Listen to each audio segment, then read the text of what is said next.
स्वागत है आपका हमारे YouTube चैनल पर। कैसे हैं आप? आई होप आप सब बहुत अच्छे होंगे और अपने आने वाले एग्जाम्स की अच्छे से तैयारी में लगे होंगे। तो आज हम राष्ट्रपति की आपातकालीन शक्तियों के बारे में बात करेंगे। आज हम बात करते हैं राष्ट्रपति की आपातकालीन शक्तियों पर। देखिए, नाम से ही स्पष्ट है, आपातकालीन शक्तियाँ। इसका सीधा सा मतलब यही है कि इन्हें शांतिकालीन परिस्थितियों में या यूं कह दीजिए सामान्य परिस्थितियों में इनका उपयोग नहीं किया जाता है। आपातकालीन शक्तियाँ टोटल कुल मिलाकर 3 आपातकालीन शक्तियाँ हैं। आज हम लोग बात करेंगे। पहली जो आपातकालीन शक्ति है वो है अनुच्छेद 352 के तहत राष्ट्रीय आपातकाल। जरा इसको देखें आप। नेशनल इमरजेंसी भारतीय संविधान के अनुच्छेद 352 के तहत लगाई जा सकती है क्या? किन परिस्थितियों में लगाई जाती है? राष्ट्रीय आपातकाल लगा देने से क्या फर्क पड़ता है हम पर? हमारे मौलिक अधिकारों की क्या स्थिति रहेगी? राष्ट्रीय आपातकाल अगर लग गया तो उसकी समाप्ति की क्या संभावनाएं हैं? राष्ट्रीय आपातकाल लग गया तो अब केंद्र सरकार के पास, राष्ट्रपति के पास कौन कौन से पावर्स आ सकते हैं? उन सब पर आज हम लोग बात करना चाहते हैं।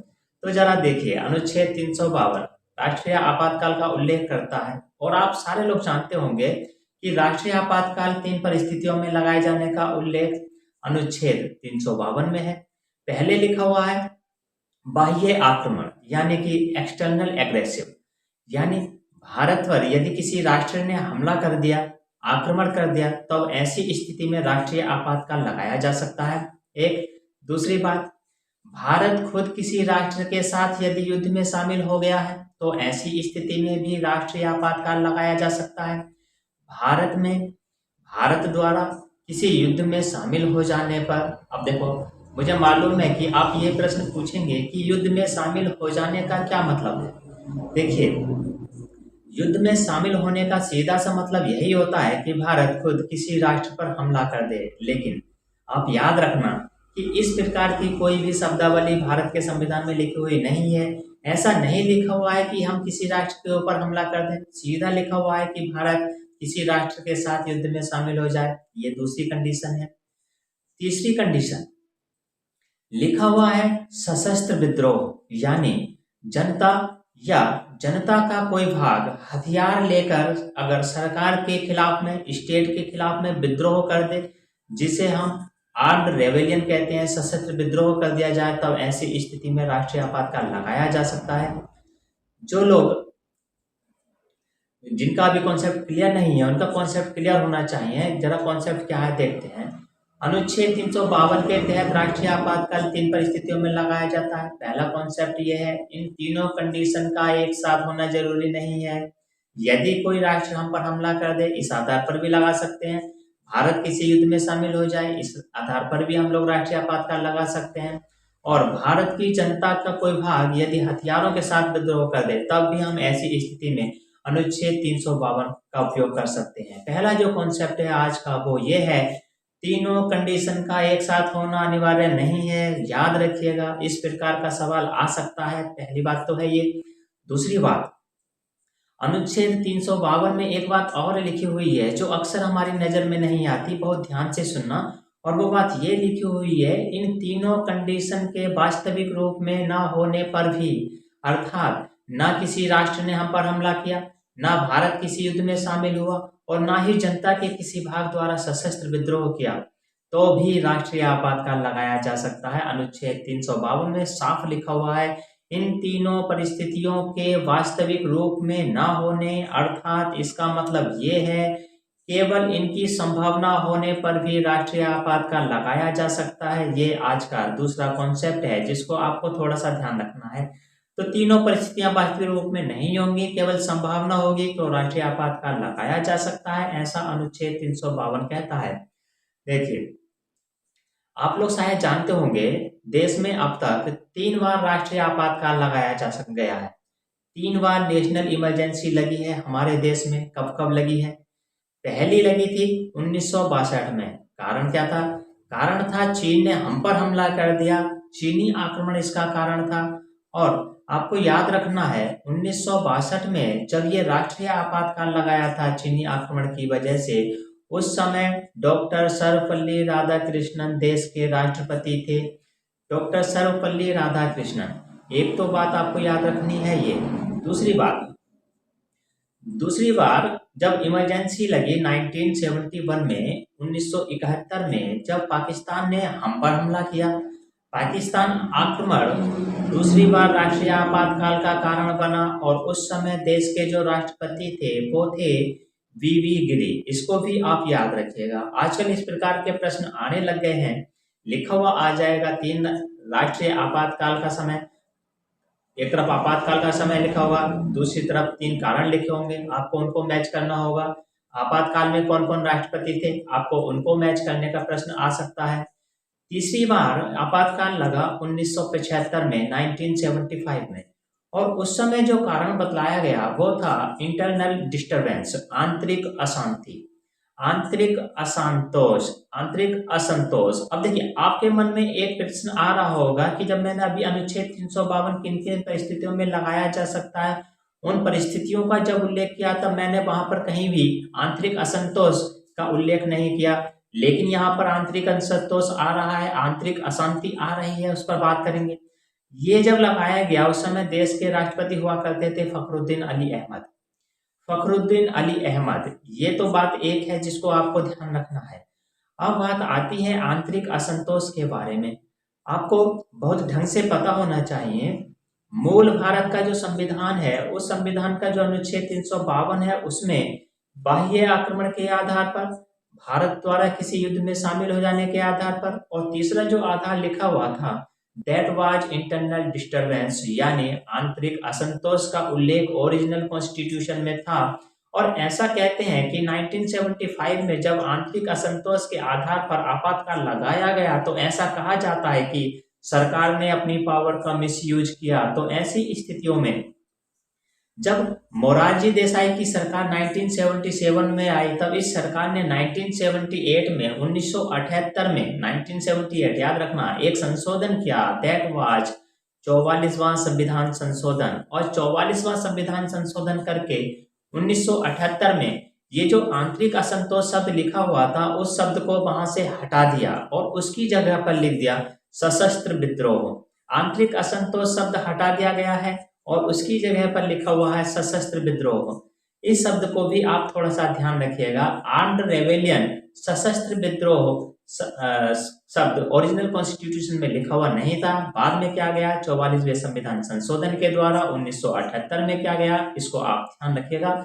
अब देखिए, कहते हैं कि 25 जून 1975 को इंदिरा जी ने देश की तत्कालीन राष्ट्रपति फखरुद्दीन अली अहमद साहब को एक टेलीफोन किया और इस टेलीफोनिक मैसेज को फखरुद्दीन अली अहमद साहब ने मंत्री परिषद की एडवाइस के रूप में लिया और उसके आधार पर राष्ट्रीय आपातकाल लगा दिया। 26 जून 1975 को जो ये आपातकाल लगा उसे अक्सर लोग काला दिवस के रूप में मनाते हैं। कहते हैं कि इंदिरा जी का यह जो टेलीफोनिक मैसेज था जिसको तत्कालीन राष्ट्रपति ने मंत्री परिषद की एडवाइस मान लिया था, इस वजह से 44वां जो संविधान संशोधन किया गया, जिसकी बात हम लोग अभी कर रहे हैं, अनुच्छेद 352 में एक तो आंतरिक असंतोष शब्द हटाया और अनुच्छेद 352 में एक बात और लिखी कि मंत्रिमंडल यानी कैबिनेट, मंत्रिमंडल की लिखित सलाह पर ही राष्ट्रीय आपातकाल लगाया जाएगा। इस शब्दावली भी पहले उल्लेखित नहीं थी। 44वें संविधान संशोधन के द्वारा अनुच्छेद 352 में लिखी गई मंत्री परिषद की लिखित सलाह पर ही राष्ट्रीय आपातकाल लगाया जाएगा। आपको एक बात और याद रखनी है, ये जो मंत्रिमंडल शब्द है इसे अंग्रेजी में कहा जाता है कैबिनेट, और कैबिनेट जो शब्द है वो ओरिजिनल कॉन्स्टिट्यूशन के किसी भी आर्टिकल में उल्लिखित नहीं था। इस बात को भी आप थोड़ा सा ध्यान रखिएगा। कैबिनेट जो शब्द है वो आज भी भारतीय संविधान के एकमात्र अनुच्छेद 352 में उल्लिखित है। लिखा हुआ है कैबिनेट यानी मंत्रिमंडल की लिखित सलाह पर ही राष्ट्रीय आपातकाल लगाया जाएगा। पहले ये ना तो प्रावधान था और ना ही इस शब्द का उल्लेख। लगे हाथ में आपको एक बात और यहाँ पर बता देता हूँ, साफ साफ कैबिनेट शब्द को डिफाइन किया गया है अनुच्छेद 352 में। अनुच्छेद 352 में मंत्रिमंडल शब्द को परिभाषित किया है और मंत्रिमंडल क्या होता है उसमें साफ लिखा हुआ है मंत्रिमंडल का मतलब है कैबिनेट स्तर के मंत्री, जिसमें प्रधानमंत्री भी शामिल है।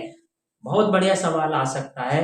मंत्रिमंडल में शामिल होता है नंबर 1 केवल कैबिनेट मंत्री, नंबर 2 सभी प्रकार के मंत्री, नंबर 3 प्रधानमंत्री सहित सभी प्रकार के मंत्री, नंबर 4 प्रधानमंत्री के साथ सभी कैबिनेट मंत्री।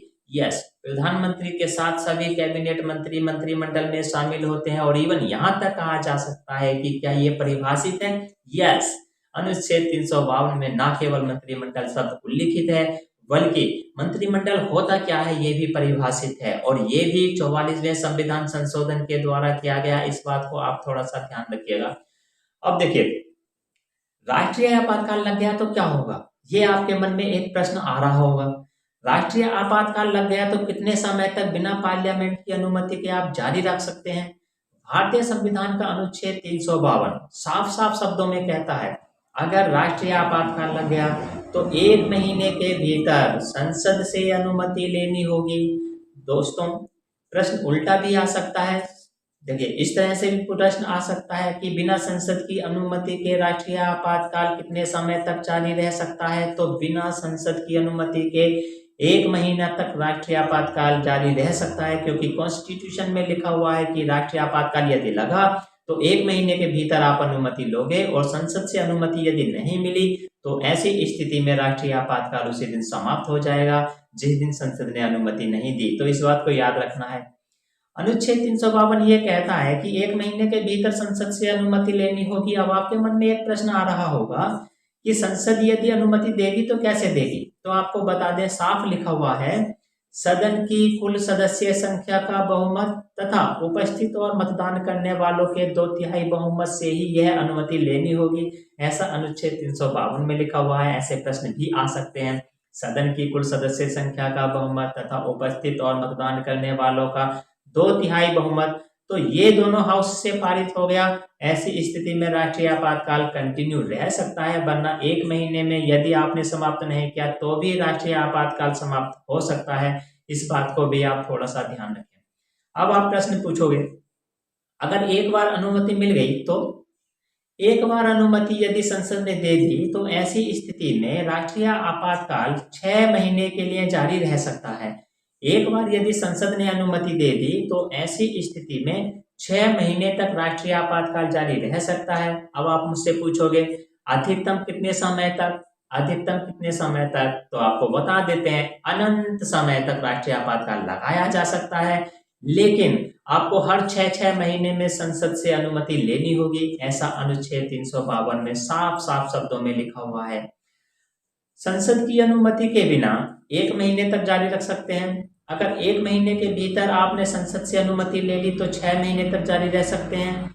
अनंत समय तक जारी रखने के लिए आपको संसद से हर 6 महीने के अंदर अंदर आपको अनुमति लेनी होगी। हर 6 महीने में आपको संसद से अनुमति लेनी होगी। इस बात को भी आप थोड़ा सा ध्यान रखिएगा।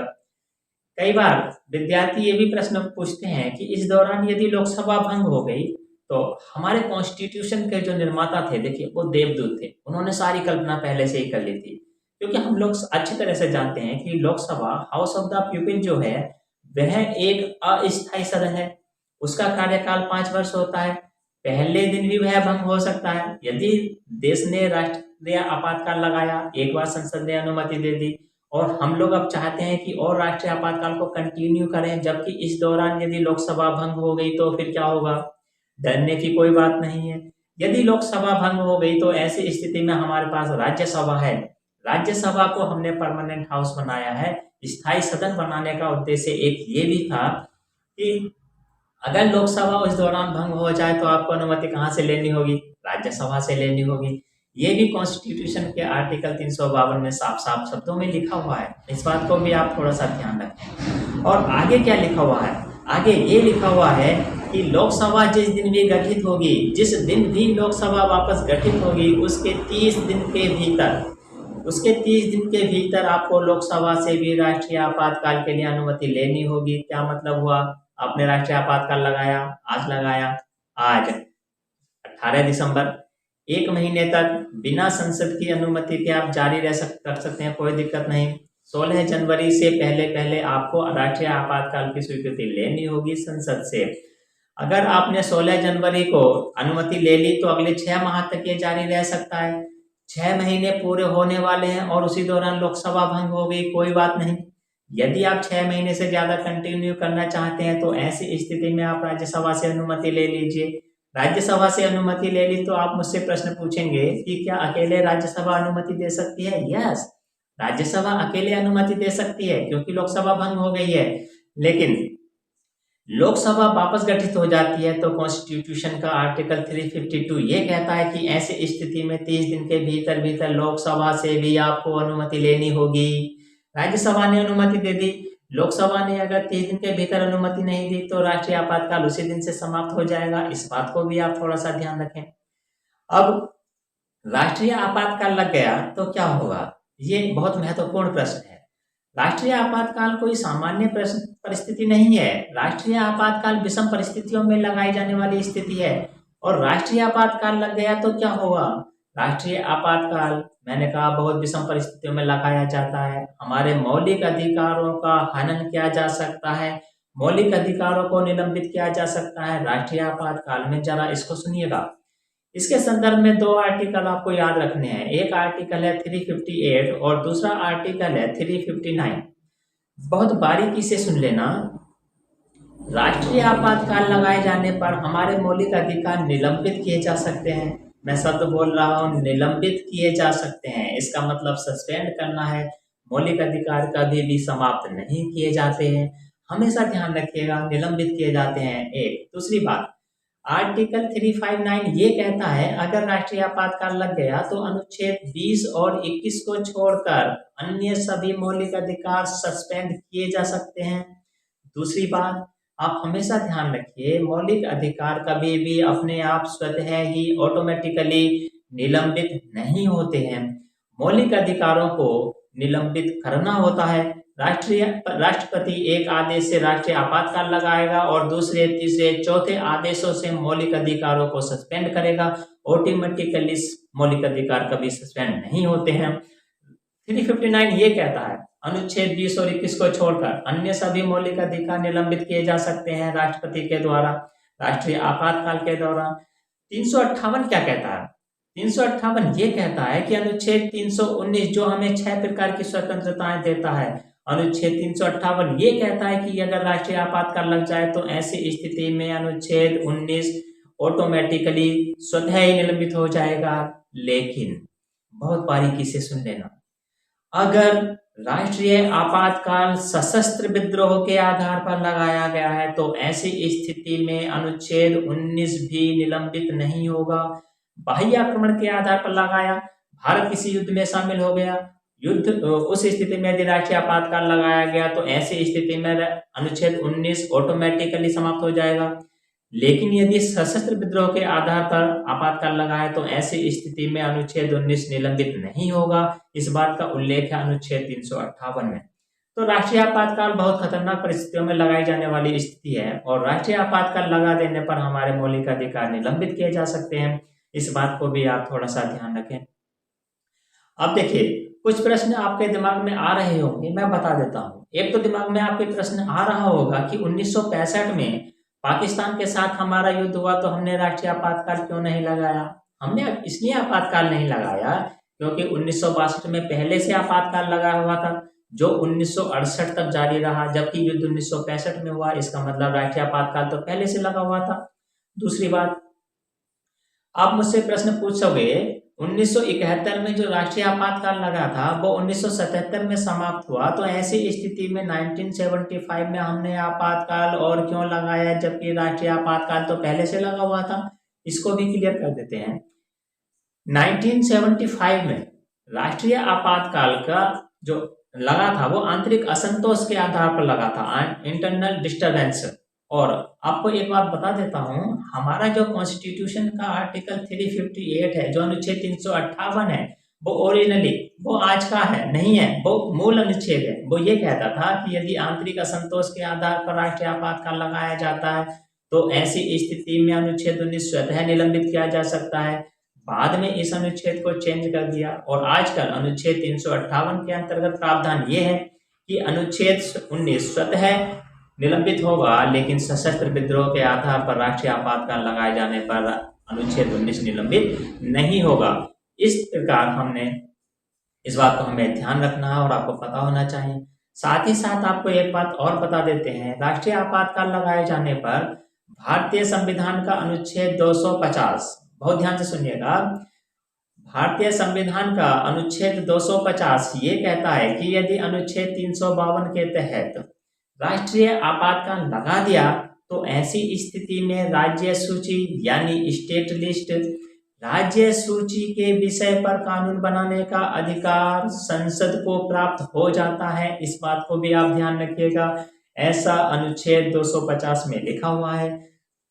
तो ये सब बातें राष्ट्रीय आपातकाल के बारे में हम लोगों ने चर्चा में ली। अब एक प्रश्न और आ सकता है कि राष्ट्रीय आपातकाल समाप्त कैसे किया जाएगा। देखिए, राष्ट्रीय आपातकाल समाप्त किए जाने के 2-3 तरीके हो सकते हैं। एक, अनुच्छेद 352 के तहत राष्ट्रीय आपातकाल लगाया जाता है, राष्ट्रपति कभी भी घोषणा करके इस राष्ट्रीय आपातकाल को समाप्त कर सकते हैं, एक तो तरीका है ये।